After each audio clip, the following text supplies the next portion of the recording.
Today, I will be taking you on a journey through the life and history of Julian of Norwich. Julian of Norwich was a mystic during the medieval period who spent the rest of her life as an anchoress after revelations from God during a near-death experience. From these visions, she defines a theology based on a loving God, often referring to the motherhood of Christ and Christ as mother. The extent of her visions was not able to reach a wide audience during her lifetime, but have since spread due to a collaboration of women. Throughout this presentation, I will be exploring my thesis. Julian of Norwich saw and experienced the suffering of the world around her, bringing forth divine revelations of the absolute love and motherhood of God, while providing hope to a world in desperate need of it, with the help from a number of amazing women. Leading off with some historical context, I want to talk about where Julian lived her whole life. Julian was born circa 1343 during the medieval period in Norwich, England. Norwich was the second city of England, and it was a city of vast trade and commerce as it was up north along the river so that it wouldn't have any interference with war on the continent. The medieval period was not a very forward time for women.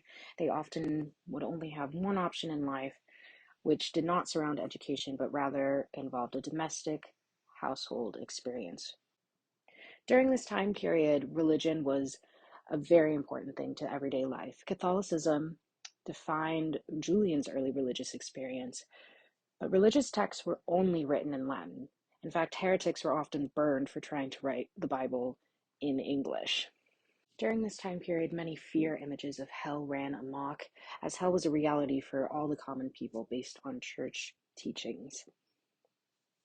The main goal of the common folks was you wanted to prevent yourself from going to hell, and defying the church would often lead to death in this life and damnation. During Julian's lifetime, she witnessed so much suffering from the people around her, but she also experienced personal suffering. During her lifetime, the plague swept through Norwich multiple times, killing a mass percent of the population. Later in her life, during 1381, there was a peasants' revolt. And this peasants' revolt was rather deadly and involved a lot of heretical thinking at the time, including Lollardism, which was founded by John Wycliffe, who challenged the structure and authority of the priesthood and cleric. So Julian was able to witness all of this suffering around her, but she herself was witness to personal suffering. While not much is known for sure about her personal life, it is speculated that she may have had a husband and children who died from one round of the plague, especially since most women were married off by the age of 15 during this time period. Her most profound suffering was when she was 30. Julian became ill and nearly died. She lay prostrate in bed for 3 days, and on the fourth day, she had her last rites read to her. They held up a crucifix, often detailed in dripping blood and gore, as seen here, and she was able to have 16 revelations or visions, sometimes also referred to as showings, that have dictated her theology. Julian recorded the 16 visions she experienced in a work called Showings, or Revelations of Divine Love. During this time period, she also committed herself as an anchoress to St. Julian's Church, where we have speculated that she took the name Julian of Norwich from. During these revelations, she describes Christ as Mother, God as Father, and love as Lord, creating this Trinitarian experience where all three come together. The use of motherhood imagery corresponds to a Marian theology, which surrounds the Lady Mary, Mother of Jesus, where the Savior, Christ, is incarnate in male form through Christ and female form through Mary as she birthed the Savior. Most of Julian's writings corresponded with humanity being in God and God being in humanity, and a very holistic approach. Most importantly, one of the things she taught was that love is the meaning of God, and it is the foundation for her revelations, her visions. She sees reason, faith, and hope through this image of a loving God who is not wrathful nor blames humanity because they are whole in the eyes of God. Now, during her time period, these revelations contradicted Christian teachings where humanity was blamed for the fall and sin. So during her time period, this work was unable to be appreciated as it is today.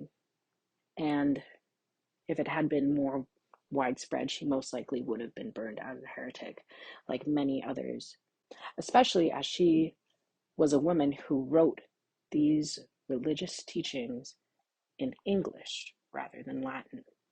Her writing, the showings or revelations of divine love, however you would like to say it, were copied down by an order of monastic nuns, as this is what they did during their time. The original manuscript was lost, most likely due to the French Revolution, as an order of 9 women fled to France during the 1500s when Henry VIII separated from the church and monastic life was abolished. They most likely copied one of Julian's manuscripts, and from then it was continued to circulate. In 1670, a male chaplain of this nun's order published an edited version of Julian's works, but unfortunately it was met with backlash and wasn't quite appropriate for the time and for the people of that time. Her writing was suppressed for nearly 500 years until the 20th century, when Grace Warwick helped spread news of Julian when she found a 17th century copy of her manuscript in the British Library. From then, these women have been able to spread Julian's word, and it has become very well known and very well loved. Julian is memorialized by many people and many objects. Both C.S. Lewis and T.S. Eliot both invoke her in their writings, C.S. Lewis mentioning her famous line, "All shall be well," in a letter, and T.S. Eliot echoing it in one of his poems, Four Quartets. A statue in her honor frames the entrance to Norwich Cathedral, somewhere where she probably entered many times as a child going into the church. There's also now an order called the Order of Julian of Norwich, which follows her teachings and lives a monastic life. Across the world, various people continue to celebrate her life and teachings through the Friends of Julian of Norwich. Personally, I loved learning about the beauty of women working together to make history and women's voices. I can't help but feel hopeful for humanity after reading Julian of Norwich, as she presents a wonderfully loving image of God in a world full of suffering. It's wonderful how women can come together to preserve voices, but it's disheartening to know that Julian's writings weren't able to be appreciated as much as they should have been during her lifetime. I'm profoundly impacted by the bravery of Julian, as she was the first to do what she did, writing religious texts in English and as a woman. In conclusion, Julian of Norwich saw the suffering of the world and experienced it herself, opening herself up to showings from God that form the basis of her theology. The visions provided to her show a God who is love and mother. While she remained confined to her cell as an anchoress until her death, circa 1416, her works were able to travel in later centuries through the help of Benedictine nuns and female scholars like Grace Warwick. Even today, her work remains influential to writers, religious, and everyday people, as her visions provide hope for a suffering humanity. I'd like to leave you with this quote from the Revelations of Divine Love. "All shall be well, and all shall be well, and all manner of things shall be well." Thank you.